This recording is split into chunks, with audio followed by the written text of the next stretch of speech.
ಜಿಲ್ಲಾಧಿಕಾರಿ ಈ ನೂತನವಾಗಿ ಜಿಲ್ಲಾಧಿಕಾರಿ ಬಂದ ಮೇಲೆ ಒಂದು ನಿಯಮವನ್ನು ತರ್ತಾರೆ.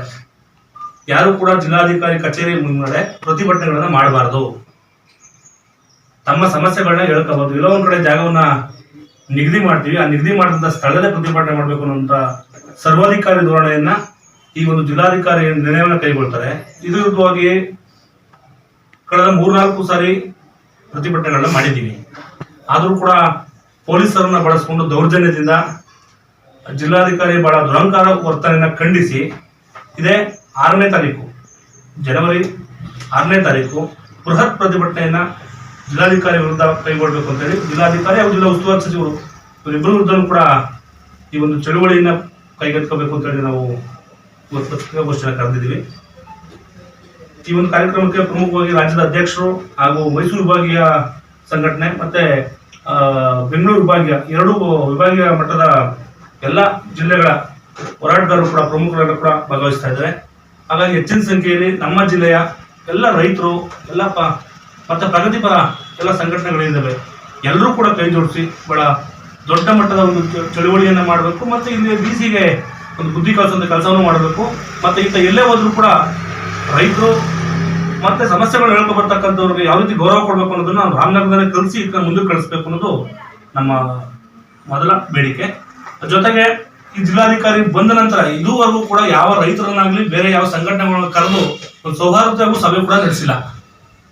ಜಿಲ್ಲೆಯ ಸಮಸ್ಯೆ ಬಗ್ಗೆ ಅರಿವಿಲ್ಲ ಆಯ್ತನಿಗೆ. ಸಾಕಷ್ಟು ಕಾಡು ಪ್ರಾಣಿಗಳ ಸಮಸ್ಯೆ ಇರ್ಬೋದು, ಮತ್ತೆ ಕಂದಾಯ ಇಲಾಖೆಗಳ ಸಮಸ್ಯೆ ಇರ್ಬೋದು, ಅನೇಕ ಸಮಸ್ಯೆಗಳು ಜಿಲ್ಲೆಯಲ್ಲಿ ತಾಂಡವಾಡ್ತಿದ್ರು ಕೂಡ ಜಿಲ್ಲಾಧಿಕಾರಿ ಬಾಕ್ಲಾಕೊಂಡು ಕೆಲಸ ಮಾಡುವಂತ ಜಿಲ್ಲಾಧಿಕಾರಿ ಇವರು. ಯಾರಿಗೂ ಕೂಡ ಸಮಸ್ಯೆಗಳನ್ನ ಬಗೆಹರಿಸಕ್ಕೆ ಬಿದಿಗೆ ಬರಬಾರದು. ರೈತರು ಕೂಡ ಸಾರ್ವಜನಿಕರು ಕೂಡ ಆತನ ಮುಂದೆ ಹೋಗಿ ಸಮಸ್ಯೆಗಳನ್ನ ಹೇಳ್ಕೋಬಾರದು. ಸರ್ವಾಧಿಕಾರಿ ಧೋರಣೆ ಅನುಸರಿಸತಕ್ಕಂಥ ಜಿಲ್ಲಾಧಿಕಾರಿ ವಿರುದ್ಧ ಇದೇ 6 ತಾರೀಕು ಪ್ರತಿಭಟನೆಯನ್ನ ಕೈಗೊಂಡಿದ್ದೀವಿ. ಒಂದು ಈ ಜಿಲ್ಲಾಧಿಕಾರಿಗಳ ಧೋರಣೆಯನ್ನ ಖಂಡಿಸಿ ಪ್ರತಿಭಟನೆಯನ್ನ ಒಂದು 4-5 ಜಿಲ್ಲೆಗಳ ರೈತ ಸಂಘದ ಕಾರ್ಯಕರ್ತರು ಮತ್ತು ರಾಜ್ಯಾಧ್ಯಕ್ಷರ ನೇತೃತ್ವದಲ್ಲಿ ಬೃಹತ್ ಪ್ರತಿಭಟನೆಯನ್ನು ಮಾಡಲಿಕ್ಕೆ ಪ್ರತಿಭಟನೆ ಹಾಗೂ ಸಮಾವೇಶವನ್ನು ಮಾಡಲಿಕ್ಕೆ ಕರ್ನಾಟಕ ರಾಜ್ಯ ರೈತ ಸಂಘ ತೀರ್ಮಾನ ಮಾಡಿದೆ. ಇದಕ್ಕೆ ಎಲ್ಲ ಪ್ರಗತಿಪರ ಸಂಘಟನೆಗಳ ಕಾರ್ಯಕರ್ತರು, ರೈತ ಸಂಘಟನೆಗಳ ಕಾರ್ಯಕರ್ತರು ತಮ್ಮ ತಮ್ಮ ವೈಷಮ್ಯವನ್ನು ಮರೆತು ಯಾವುದೇ ಭಿನ್ನಾಭಿಪ್ರಾಯ ಇಲ್ಲದೆ ಅವೆಲ್ಲ ಕೂಡ ರೈತರಿಗೋಸ್ಕರ ಹೋರಾಟ ಮಾಡ್ತಕ್ಕಂಥವ್ರು, ಕನ್ನಡ ನಾಡು ನುಡಿಗೋಸ್ಕರ ಹೋರಾಟ ಮಾಡ್ತಕ್ಕಂಥ ನಾವೆಲ್ಲರೂ ಕೂಡ ನಮ್ಗೆ ಯಾವುದೇ ಇನ್ವಿಟೇಷನ್ ಬೇಕಾಗಿಲ್ಲ, ಇನ್ವಿಟೇಷನ್ ಬೇಡ, ಯಾರು ಕರೆದ್ರು ಕರೀಲಿಲ್ಲ ಅಂತಕ್ಕಂಥದ್ದನ್ನ ಎಲ್ಲ ನಾಯಕರುಗಳು ಕೂಡ ಮನಗಂಡು ಮಾಧ್ಯಮದಲ್ಲಿ ಇವತ್ತು ತಾವೇನು ಮಾಧ್ಯಮದಲ್ಲಿ ಪ್ರಚಾರ ಮಾಡಿದ್ರೆ ಅದನ್ನೇ ನಮ್ಮ ಆಹ್ವಾನ ಅಂತ ಅಂದ್ಕೊಂಡು ತಗೊಂಡು ಕೂಡ ಭಾಗವಹಿಸ್ತೀರಿ ಅಂತಂದೇಳಿ ಮೊದಲಿಗೆ ನಾನು ಹೇಳಿ ಬಯಸ್ತೀನಿ. ಮತ್ತೆ ಇವತ್ತೇನು ಜಿಲ್ಲಾಧಿಕಾರಿಗಳ ಮೊಂಡುತನ ಏನಿದೆ 9/9/2024 ಜಿಲ್ಲಾಧಿಕಾರಿಗಳ ಕಚೇರಿ ಮುಂದೆ ನಾವೆಲ್ಲರೂ ಕೂಡ ಬೃಹತ್ ಹೋರಾಟವನ್ನ 144 ಸೆಕ್ಷನ್ ಮಾಡಿ ಹೋರಾಟವನ್ನ ಹತ್ತಿಕ್ಲಿಕ್ಕೆ, ಹೋರಾಟಗಾರರನ್ನ ಕುಗ್ಗಿಸ್ಲಿಕ್ಕೆ ಮಾಡಿದಂಥ ಜಿಲ್ಲಾಧಿಕಾರಿಗಳ ರಾಜಕೀಯ ಪ್ರೇರಿತ ಪೋಷಿತ ನಾಟಕ ಮಂಡಳಿಯ ಅಧ್ಯಕ್ಷರಾಗಿ ಅವ್ರು ಕೆಲಸ ಮಾಡ್ತಾ ಇದ್ದಾರೆ. ಜಿಲ್ಲಾಧಿಕಾರಿಗಳು ಕೆಲಸ ಮಾಡ್ತಾ ಇಲ್ಲ. ರಾಜಕಾರಣಿಗಳ ಕೆಲಸ ಎಲ್ಲವೂ ಕೆಲಸ ಆಗ್ತವೆ. ಅವ್ರ ಹೋರಾಟಗಳಿಗೆ ಸಾವಿರಾರು ಜನ ಬಂದಾಗ ಯಾವುದೇ ಕಾನೂನು ಕಟ್ಲೆಗಳಿಲ್ಲ, ಎಲ್ಲಂದ್ರೆ ಅಲ್ಲಿಗೆ ಬಿಡ್ತಾರೆ.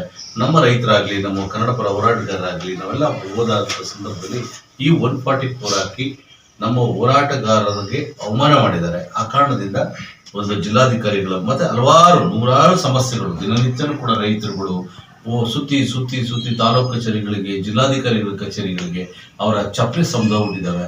ಇದನ್ನ ಬೇಸತ್ತು ಇವತ್ತು ಜಿಲ್ಲಾಧಿಕಾರಿಗಳ ಕಚೇರಿ ಮುತ್ತಿಗೆ ಹಾಕಿ ಅಲ್ಲೇ ಒಂದು ಸಮಾವೇಶ ರಸ್ತೆಲೇ ಕೂತಿ ನೀವು ಜಿಲ್ಲಾಧಿಕಾರಿಗಳು ಹೇಳಿರೋ ಕಡೆ ನಾವು ಎಲ್ಲೂ ಹೋಗೋದಿಲ್ಲ, ನಾವೇನು ಜಿಲ್ಲಾಧಿಕಾರಿ ಕಚೇರಿ ಮುಂದೆ ಇರ್ತಕ್ಕಂಥ ರಸ್ತೆನೇ ಬ್ಲಾಕ್ ಮಾಡಿ ಅಲ್ಲೇ ಕೂತು ಅಲ್ಲೇ ಸಮಾವೇಶ ಮಾಡಿ ಅಲ್ಲೇ ಊಟ ಮಾಡಿ ನಾವೆಲ್ಲ ಒಂದು ದಿವಸಗಳ ಕಾಲಲ್ಲ, 1 ದಿವಸಗಳ ಬೆಳಗ್ಗೆ ಹೋದ್ರೆ ಸಂಜೆವರೆಗೂ ಕೂಡ ನಾವು ಎದ್ದೇಳೋದಿಲ್ಲ. ಇದು ನಮ್ಮ ಸರ್ಕಾರಕ್ಕೆ ಒಂದು ಸಂದೇಶ ಕೊಡಬೇಕು, ನಮ್ಮ ನಾಡ್ತಕ್ಕಂಥ ಸರ್ಕಾರಕ್ಕೆ ಒಂದು ಸಂದೇಶ ಕೊಡಲೇಬೇಕು. ಆ ಕಾರಣದಿಂದ ಮಾಡ್ತಾ ಇದ್ದ ಸಾವಿರಾರು ರೈತರುಗಳು ಬರ್ತಾರೆ, ಒಂದಷ್ಟು ಹೋರಾಟಗಾರರು ಬರ್ತಾರೆ, ಸಮಾನ ಮನಸ್ಕರು ಚಿಂತನೆ ಇರ್ತಕ್ಕಂಥ ಎಲ್ಲರೂ ಕೂಡ ಬರ್ತಾರೆ. ಮತ್ತೆ ನಾನು ಇನ್ನೊಂದು ಜಿಲ್ಲಾಧಿಕಾರಿಗಳನ್ನ ಕೇಳಲಿಕ್ಕೆ ಬಯಸ್ತೀನಿ. ಈ ಸರ್ಕಾರ 144ನ ಜಾರಿ ಮಾಡಲಿಕ್ಕೆ ಜಿಲ್ಲಾಧಿಕಾರಿಗಳಿಗೆ ಅದೇ ಇದಿದೆ, ನೈತಿಕತೆ ಇದೆ, ಅವ್ರಿಗೊಂದು ಅಧಿಕಾರ ಇದೆ. ಎಷ್ಟು ದಿವಸ ಮಾಡ್ತೀರಿ 144ನ? 144 ಇರುವಂತ ಸೆಕ್ಷನ್ ಶಾಂತಿ ಸುವ್ಯವಸ್ಥೆಯನ್ನ ಕಾಪಾಡಲಿಕ್ಕೆ ಯಾವುದೋ ಒಂದು ಕ್ರೈಸಿಸ್ ಬಂದಾಗ ಒಂದು 4 ದಿವಸ 5 ದಿವಸ 1 ವಾರಗಳ ಕಾಲ 144 ಮಾಡಲಿಕ್ಕೆ ಕಾನೂನಲ್ಲಿ ಇರುವಂತದ್ದು. 4-5 ತಿಂಗಳು, ಇನ್ನು 3-4 ತಿಂಗಳಾದ್ರೂ ಕೂಡ ಇನ್ನೂ 144 ಇಟ್ಕೊಂಡಿದ್ದೀರಲ್ಲ. ಸರ್ಕಾರದಲ್ಲಿ ಕಾನೂನು ವ್ಯವಸ್ಥೆ ಮತ್ತೆ ಇಂಟೆಲಿಜೆನ್ಸಿ ಮತ್ತೆ ಗೃಹ ಸಚಿವರು ಯಾಕೆ ಇದನ್ನು ಪ್ರಶ್ನೆ ಮಾಡ್ತಾ ಇಲ್ಲ? ವಿರೋಧ ಪಕ್ಷಗಳು ಯಾಕೆ ಪ್ರಶ್ನೆ ಮಾಡ್ತಾ ಇಲ್ಲ ಇದನ್ನ? 144ನ ಯಾವುದೇ ಕಾರಣಕ್ಕೂ ಕೂಡ ಒಂದು ವಾರದ ಮೇಲೆ ಅದನ್ನ ಅಲ್ಲಿನ ಪರಿಸ್ಥಿತಿಗಳನ್ನ ಅನುಗುಣವಾಗಿ, ಅಲ್ಲಿ ಯಾವ್ದಾದ್ರು ಕೊಲೆಗಳಾಗ್ತಾ ಇದಾವ?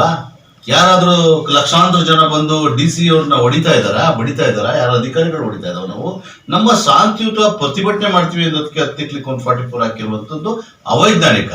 ಇದು ನಾವು ನಮ್ಮ ಅಧ್ಯಕ್ಷರಿಗೆ, ನಮ್ಮ ರಾಜ್ಯಾಧ್ಯಕ್ಷರು ಬರ್ತಾರೆ, ನಾನು ಮಾತಾಡ್ತೀನಿ.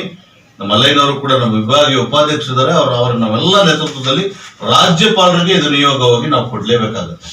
ಯಾಕೆ ಅಂತ ಹೇಳಿದ್ರೆ ಇವ್ರದೇ ಸರ್ಕಾರ, ಹೇಗ್ ಬೇಕಾದ್ರೂ ಕಾನೂನ ನೀವು ಮಾಡ್ಬೋದಾ? 144ನ ಎಷ್ಟು ದಿವಸ ಇಟ್ಕೊಳ್ಲಿಕ್ಕಾಗುತ್ತೆ? ಯಾಕೆ ಈ ರೀತಿ? ನಾವೇನು ದರೋಡೆ ಕೊಡ್ರ ಅದೆಲ್ಲ ಕಳ್ರ? ನಾವೇನು ಹೋರಾಟಗಾರರು, ನಮ್ಮ ಮಕ್ಕಳನ್ನ ನಾವು ಕೇಳಕ್ ಬರ್ತಿದ್ವಿ.